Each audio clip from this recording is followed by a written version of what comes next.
Bro. Hi bro. Hi. మీరందరికీ పవన్ అన్న పరిపాలన ఎలా అనిపిస్తుందో ఖచ్చితంగా కామెంట్ చేసి చూడండి. కామెంట్ చేసి ఖచ్చితంగా చూడండి. సబ్స్క్రైబ్ కూడా చేయండి. ఖచ్చితంగా కామెంట్ చేసి చూడండి. అన్న ఇప్పుడు పవన్ కళ్యాణ్ పరిపాలన మీకు ఎలా అనిపిస్తుంది మరి? ఒక నిజమైన నిక్కాస్ అయిన భారతదేశ విలువలు తెలిసిన వ్యక్తి రాజకీయాలకు వస్తే ఎలా ఉంటుందో అలాగ అనిపిస్తుంది నిజంగా. మీరు చూడన్న మొన్న స్వాతంత్ర దినోత్సవం రోజు వచ్చింది, చాలా మంది పొలిటికల్ అన్న వాళ్ళు మాట్లాడారు. కానీ పవన్ కళ్యాణ్ ఇంత చక్కగా మాట్లాడారంటే అంటే మన ఇండిపెండెన్స్ రోజు మన జెండాని మనం పెట్టుకుంటున్నాం, మళ్ళీ పడేస్తున్నాం. అలా కాకుండా మనం ప్లాస్టిక్ జెండాలు కాకుండా నిజంగా బట్ట అయిన జెండాలు, వస్త్రమైన జెండాలు వాడాలని ఉన్నాం. నిజంగా అంటే తన మైండ్ సెట్ కానీ తన చూస్తున్న ఆలోచన విధానం చాలా కొత్తగా అనిపిస్తుంది అన్న. కానీ నిజమైన రాజకీయ నాయకులు మనం చాలా అరుదుగా చూస్తాం. అంటే ఇటువంటి రాజకీయ నాయకులు కొంతమంది సినిమాలు వస్తున్నాం, అలాగే భరతన నేను ఒకరోజు సీఎం అట్లా చూస్తుంటే కానీ ఇట్లా నిజమైన వ్యక్తిని సినిమా మన నిజమైన రాజకీయాలు చూస్తుంటే వా అన్న ఫీలింగ్ కలిగింది. అంటే ప్రతి ఒక్క వాళ్ళకి కూడా యూత్ పాలిటిక్స్ అంటే చూడనా, అప్పుడు రాజకీయాలు చేయాలంటే కొద్దిగా భయం ఇస్తాను. అంటే డబ్బు ఉన్న వాళ్ళు మనీ ఉంటుంది చేయాలా, మీడియా ఉంటుంది చేయాలా, మాఫియా ఉంటుంది చేయాలా. అంటే ఈ మూడు మనీ, మీడియా, మాఫియా ఇవి ఉంటేనే రాజకీయాలు చేయాలన్న ఒక రూల్ ఉంటుండే.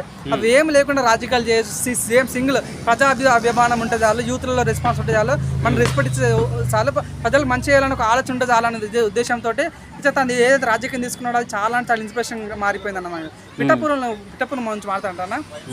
అప్పుడు పిఠాపురం అంటే మనకు ఎవరు కూడా తెలిసే కాదు. ఇప్పుడు కూడా నేను చూస్తున్నాను, మొన్న న్యూజిలాండ్లో ఒక వ్యక్తి వీడియో చేస్తూ తను ఇంగ్లీష్ మాట్లాడుతాను, ఐఎమ్ ఆల్సో ఫ్రమ్ పిఠాపురం తాలూకా అంటారు. అంటే ఒక ఇంగ్లీష్ వ్యక్తి కూడా పిఠాపురం గురించి మాట్లాడుతుంటే ఇది కదా పవన్ కళ్యాణ్ రేజ్ అన్న ఫీలింగ్ ఉంది. అంతేందుకు మొన్న ఇంకోటి బాగా చెప్తానా, పిఠాపురం పవన్ కళ్యాణ్ గెలిచిన తర్వాత కోకాకోలా పెప్సీ కంపెనీ వాళ్ళు వచ్చి నేను పిఠాపురంలో ఈ కంపెనీ పెట్టబోతున్నాం. సో ఆ కంపెనీ రావడం వల్ల అక్కడ ఎంతో మందికి 4,000 మందికి ఉద్యోగాలు రాబోతున్నాయి. అట్ ద సేమ్ టైం మొన్న ఇన్ఫర్మేషన్ అంటే మన రామ్ చరణ్ వాళ్ళ వైఫ్ అపోలో హాస్పిటల్ తను కూడా పిఠాపురంలో హాస్పిటల్ పెట్టబోతుంది అన్నారు. చాలా మంది సినిమా ఫీల్డ్ ఇండస్ట్రీ వాళ్ళు కూడా పిఠాపురంలో ప్రీ రిలీజ్ ఈవెంట్ చేయాలని అనుకుంటున్నారు. సో ఇక్కడ చూస్తుంటే నువ్వు అవునని కాదన్న ఒక వ్యక్తి వల్ల ఆ ప్రాంతానికి పేరు వచ్చింది. ఆ మాట చూడన్న మన కేజీఎఫ్ డైలాగ్ ఉంటుంది, ఎలా అంటే ఊరిని చూడడానికి వచ్చినాడు ఊరు వెళ్ళిపోతాడు, కానీ ఊరిని వెళ్ళడానికి కూడా వచ్చినాడు ఊరికి వాడంటే ఏదో తెలిసేలేసరని. ఇది కదా రాజకీయం అంటారు ఫీలింగ్ వచ్చిందన్న. Powerful people make places powerful. ఒక నిజమైన వ్యక్తి ప్లేసెస్ పవర్ఫుల్ చేశారంటే ఇది అంటే సినిమాలో డైలాగ్ చూస్తాం కానీ నిజంగా చేస్తున్న ఫీలింగ్ కలిగిందన్న.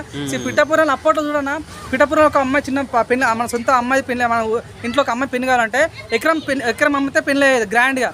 ఇప్పుడు జస్ట్ ఒక గజం అమ్మిన ఈజీగా గ్రాండ్ గా పెళ్లి అవుతున్నాయి. That is call Pawan Kalyan, that is call నిజమైన వ్యక్తిత్వం అనే ఫీలింగ్ అవుతుంది. సో ఆదరణ కారణం పవన్ కళ్యాణ్ వ్యక్తి రాడు. సో నిజంగా ఒక అరుదైన వ్యక్తి అన్న పవన్ కళ్యాణ్ వ్యక్తి. ఇటువంటి వ్యక్తి మళ్ళీ రారన్న. నిజంగా చాలా బాగుంది పవన్ కళ్యాణ్ వ్యక్తిత్వం కానీ తను చేసిన ఉద్యమం కానీ. సో చూసండి, మన ఇండియాలోనే one of the most successful party is nothing but Janasena party. 21 పోటీ 21 గెలిచింది, 2 ఎంపీలు పోటీ 2 ఎంపీ గెలిచింది. మన ఇండియాలోనే ప్రధానమంత్రి పవన్ అయ్యే ఈ అంటే ఒక సునామీ, ఒక తుఫాన్ అని చెప్పిండు. ఇది కదా అన్న నిజంగా రాజకీయం అంటే ఫీలింగ్ అంటే 100%.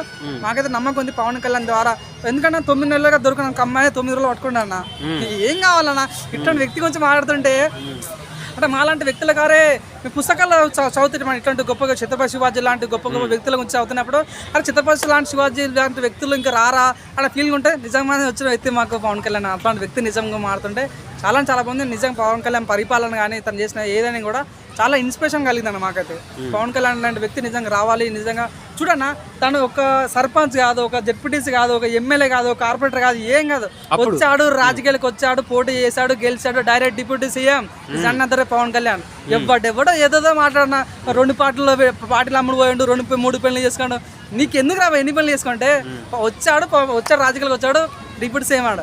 దట్ ఈస్ ప్రజలకు మంచి చేస్తున్నాడు. ప్రజలకు కావాల్సింది పర్సనల్ లైఫ్ గురించి కాదు, ప్రజలకు మంచి చేయాలి, ఒక నమ్మకం కలగాలి, ఒక అభివృద్ధి చేస్తాను, ఒక కాన్ఫిడెన్స్ ఇవ్వాలి. That is call Pawan Kalyan. నమ్మకం అనేది 100% పవన్ కళ్యాణ్ రావడం వల్ల ఎంతమంది యూత్ కూడా చూడన్నా, ఇప్పట్లో యూత్ ఈజీగా మేము కూడా రాజకీయాలు మీరు చూడండి. ఇప్పుడు ఏమంటారు స్టేట్ బాడీ ఎలక్షన్స్ వస్తున్నాయి. 100% ఈజీ స్టేట్ బాడీ ఎలక్షన్లో ప్రతి ఒక్కరు కూడా ఇండిపెండెంట్గా కానీ లైక్ యూత్ ఎక్కువగా నామినేషన్ చేసే వ్యక్తులు యూత్ రాబోతున్నారు. 100% పవన్ కళ్యాణ్ ద్వారా ఎంతమంది యూత్ ఇన్స్పైర్ కాబోతే ఎంతమంది నామినేషన్ అయిపోతారో ఒక మంచి క్లీన్ పాలిటిక్స్, నిజమైన యూత్ పాలిటిక్స్ రాబోతుందని నమ్ముతున్నాను. ఒక 1 word లో పవన్ అన్న గురించి చెప్పాలనుకుంటే ఏమని చెప్తావు? టార్చ్ బ్యారియర్, గేమ్ చేంజర్ అని చెప్పుకోవచ్చు. ఇటువంటి పదాలు తనకి ఇంకా తక్కువే. నిజంగా నిక్కాస్ అయిన లీడర్ అని చెప్పుకోవచ్చు ఆయన. Okay bro, thank you.